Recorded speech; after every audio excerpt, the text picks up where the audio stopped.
Hello, everyone. This is Debra Richardson, and today I am putting the AP in Happy where accounts payable teams are empowered to protect the vendor master file from fraud. This podcast will give a voice to accounts payable team members by talking about the growing reality of cyber attacks in their world and which vendor setup and vendor management techniques they can apply to protect the vendor master file from fraud.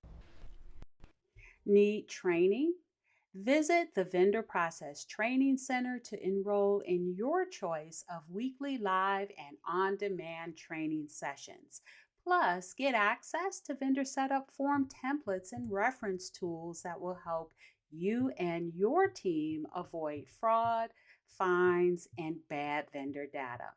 So, sign up for a free account to get access to free training sessions, vendor process FAQs, and a resource library with information you need to manage your vendor master file. Visit training.debrarrichardson.com today. The link will be in the show notes. Are you and your team members making confirmation calls to your vendor to confirm remittance information? If so, are you using confirmation call scripts? See how they can be valuable to prevent fraud and make the person receiving the call more apt to confirm the information. This is the fourth episode in this series of 5. Keep listening.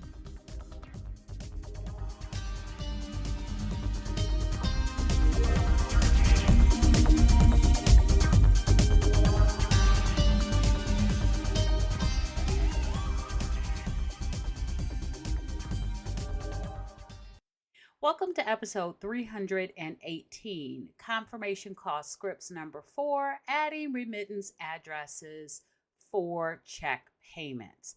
Now, two things I want to point out. One is this is the fourth episode in the series of 5.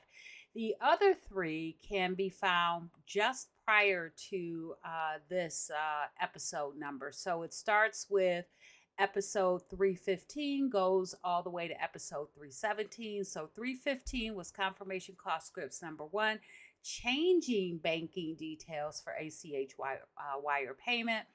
Episode 316 was confirmation call scripts number 2, adding bank details for ACH wire payment. And believe it or not, a lot of folks are making the call when they add vendor banking as well for a new vendor. So I go into that a little bit in that episode. So check that out if you haven't already. And then the one just before this one was confirmation call scripts number 3, changing remit address for check payments. And so I always did the changing ones first, since changing banking or changing checks, remittance address for check payment vendors are always where most of the fraud happens, because it's an existing vendor and fraudsters are just trying to divert the payment. So I always start with changing. And so last week, episode 317, I talked about changing the remit address for check payments. So in this episode, I'm talking about adding remittance addresses for check payments and making a confirmation call for that. Now, there are a few scenarios where you may have to add a check remittance address to a vendor.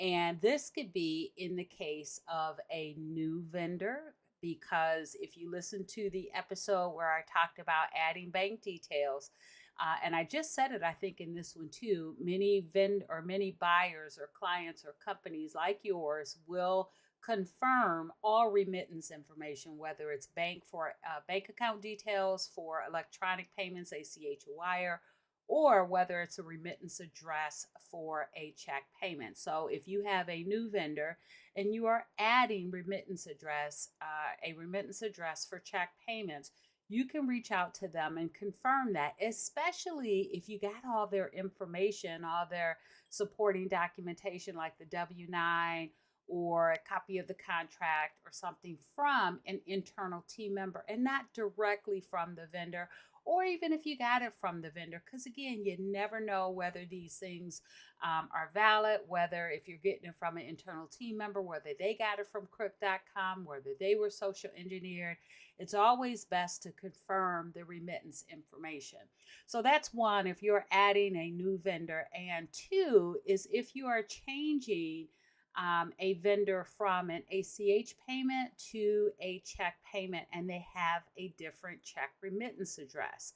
Or you want to verify, right? They have a different check remittance address, because you may have a vendor where you sent them an ACH payment, but the ACH payment was returned.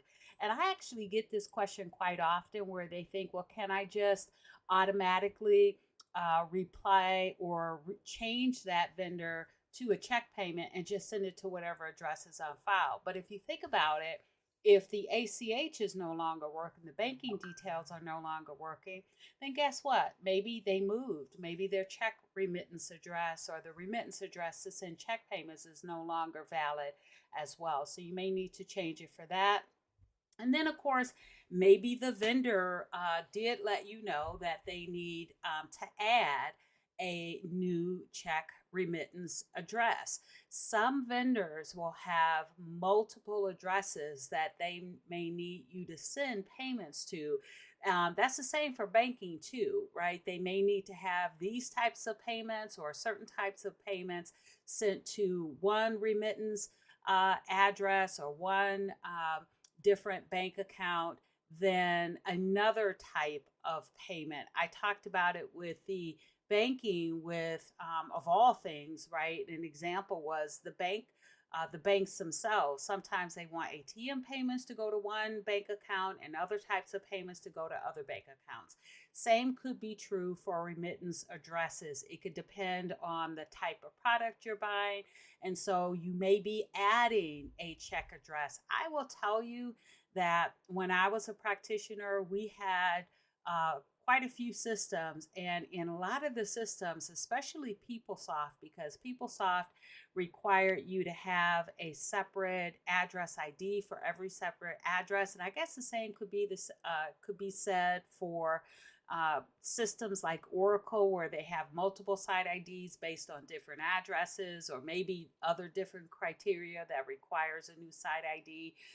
I guess the same thing could be true for SAP, although you're going to have different vendor numbers because it's a relational or relationship type thing, and so you have one vendor header, and then you could have multiple PI or remittance vendor IDs that have a relationship with that header vendor record.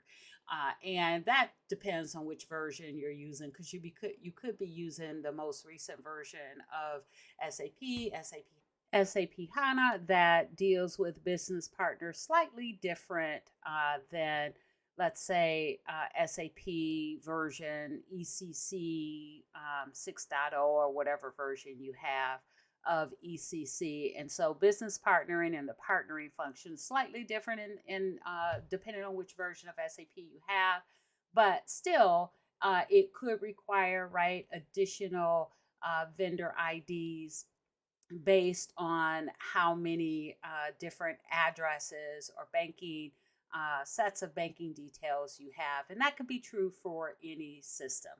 All right, so that could be why you may need to add remittance address for check payments versus changing remittance address for check payments. And on that note, little pet peeve, a lot of times, right, if you don't ask related to remittance addresses, they may just want you to replace it.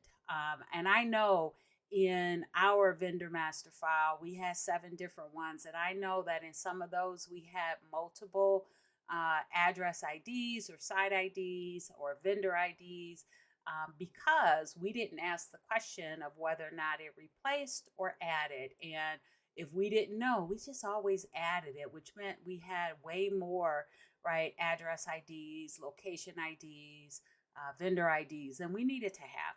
But anyway, that goes off on a tangent. So that is why you may need to add a remittance address for check payments. Also, some reasons why.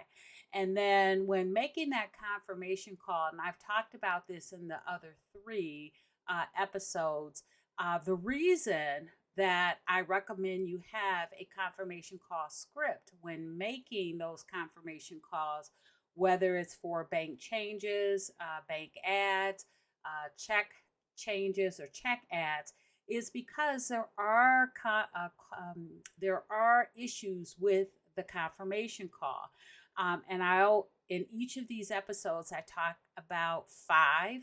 The first one is, right, the vendor's not picking up the phone because, right, they'll give you a change even if it is valid, and then they're off doing vendor things. The second one is the vendor's point of contact. They don't really know who you are either, by the way.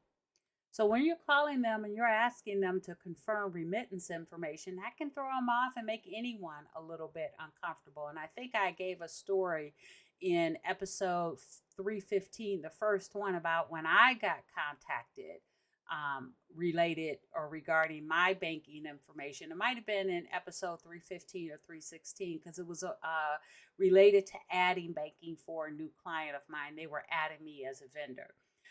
And then the third thing is people making the call just reveal too much information. They actually give out the information, then ask them to confirm it. And if you've got someone that's at the vendor's point of business and they just want to get you off the phone, or right, they want to make sure they get paid, so they're going to say yes, that's it, because they don't want to take the time to go and find someone else that may not know and then risk not getting the payment in. So you want to make sure that you're not revealing too much information so that you can verify that it's actually correct and not just, haphazardly approved when it's not correct and it's going to end up either being a fraudulent payment or a payment that gets returned. And then the next one is team members do not include authenticating information. And this, again, goes back to what I was just talking about. You have to make sure that you are speaking with someone who knows the information is correct and the right person, that it is a person at the vendor's place of business, because you don't want to communicate with a fraudster and have them approve the fraudulent information that they sent to you, right? So you want to make sure that that doesn't happen. You might wonder, well, why do I have to worry about that? Well, if you are not making that call, and I've seen a couple of instances out that have been reported in press releases. I had a couple of clients back in the summer of 2022 that this happened to, where they weren't, the folks that I talked to weren't making the call. It was direct reports that's making the calls, and sometimes indirect reports. So folks way down kind of in the team org chart, right? And so they were making the phone calls, and if you're not making that call yourself, you have no idea what they're really doing. And so what we found that they were doing, especially with the two clients that I had, is that they couldn't find information out on the web, because a lot of vendors are pulling their information off because they don't want to be victims of fraud. So they don't want anybody calling their accounts receivable department, right? Because like I said, on the second reason why there are problems with the confirmation calls, they don't know who you are either. And so they pull that information off. And so if you don't have that information in your vendor master file, just know that some of your folks may be using the contact information that is on the request, which is going to result, if you do not have authentication in place, it's going to result in a fraudulent payment, because of course the fraudster is going to approve confirm the change and approve the information, because it's the information that they gave, right? The remittance address. And then the last one is team members using the information in the email or an invoice. So I just talked about that, and they are using that information in the email or on the invoice, because either the vendor does not have the contact information of the AR team or whoever they need to confirm with. It's not, or it's not in the vendor master file, or they have contacted someone using contact information that they found or that was in the vendor master file, and the vendor's contact was has already been told that they are not to confirm remittance information over the phone. So you really need, when you're making that confirmation call, to mitigate a lot of these issues, you need to have a confirmation call script. And so let's get into the one for today's episode, and that is adding remittance address for check payments.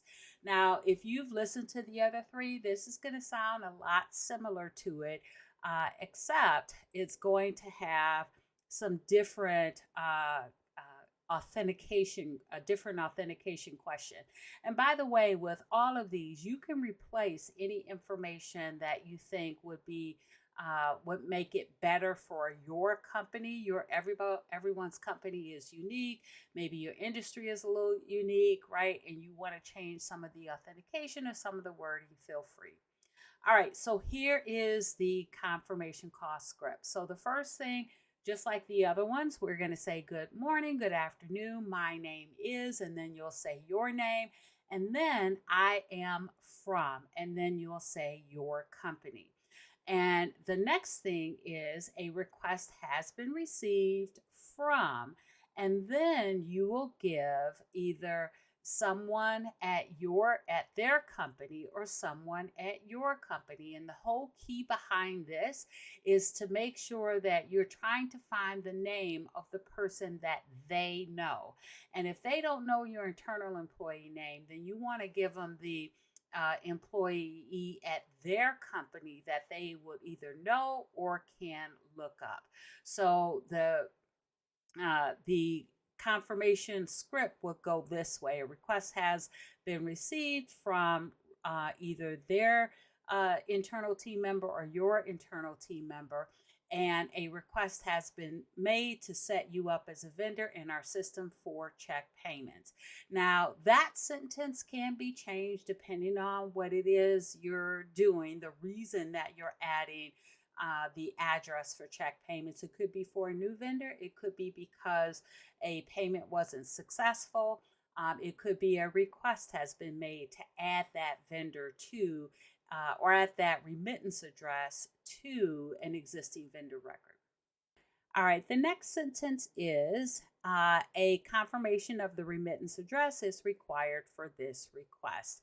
And then you ask them, are you the person that can confirm the tax ID and remittance address for your company? And this is always asked to make sure that you are talking with the right person. Because before you go through this whole process with them, is not long, but before you even go through that, you want to make sure you're talking to the right person. And if they say no, then you want to make sure you have some verbiage there so the person asking can gracefully exit the conversation. So if they say no, you say, can you provide a phone number for a more appropriate team member that can confirm or provide that confirmation? And if they say yes, then you take that information. But if they say no, just have them say, or you can say, thank you for your time. I will follow up internally. Now, if they say yes, this is where the confirmation comes in. Ask them to please confirm the last 5 digits of your tax ID. And again, this is an add, not a change. So we're going to assume that there is no remittance address on file, and we are going to ask them for something that we know should be identifiable for the company that they should know. And in this case, I use the last 5 digits of the tax ID. But if there is something that you feel is better to be used, feel free to change that. Now, once they confirm the last 5 digits of the tax ID, now you can have them confirm the remittance address. And once that is successful, you can tell them, thank you for confirming. Please provide your email so that I may send a confirmation once the information has been updated. And now what that does for you is it gives you, right, an email address that you can have on file, so you have another contact and you can put it together with the telephone number, and now you have contact information, email and telephone number in case changes are requested in the future. You can use that to make your confirmation call. Now, if they answered successfully, or we talked about that. Now, if they did not answer successfully, then you would say, or have the your person say, that information does not match what was submitted. Can you provide a phone number for a more appropriate team member that can provide that information? And then if they say no, then thank you for your time. I will follow up. And that's it. That's all you need for confirming the adding a remittance address for check payments. So that's it for this episode. We're talking about adding check address or remit address for check payment vendors. And don't forget to listen to the 3 episodes before it, episode 315, 316, and 317. And then next week is December 19th. So it's the last one before the Christmas holiday. And the Christmas holiday, I am definitely not going to have a podcast. So the one next week is going to be a little mini one, and it is going to be very short and sweet. And yes, you can leave a voice message, a request to call back, and I'm going to talk about why and what you should say. It'll be a very quick episode prior to the Christmas week. So thanks, everyone. I hope you enjoyed the 318th episode of the Putting the AP in Happy podcast, where accounts payable teams are empowered to protect the vendor master file from fraud. Don't forget to check the show notes for the links mentioned in the podcast. And if you enjoyed this episode, consider subscribing and writing a review of my podcast on the platform that you use to listen. Stay happy.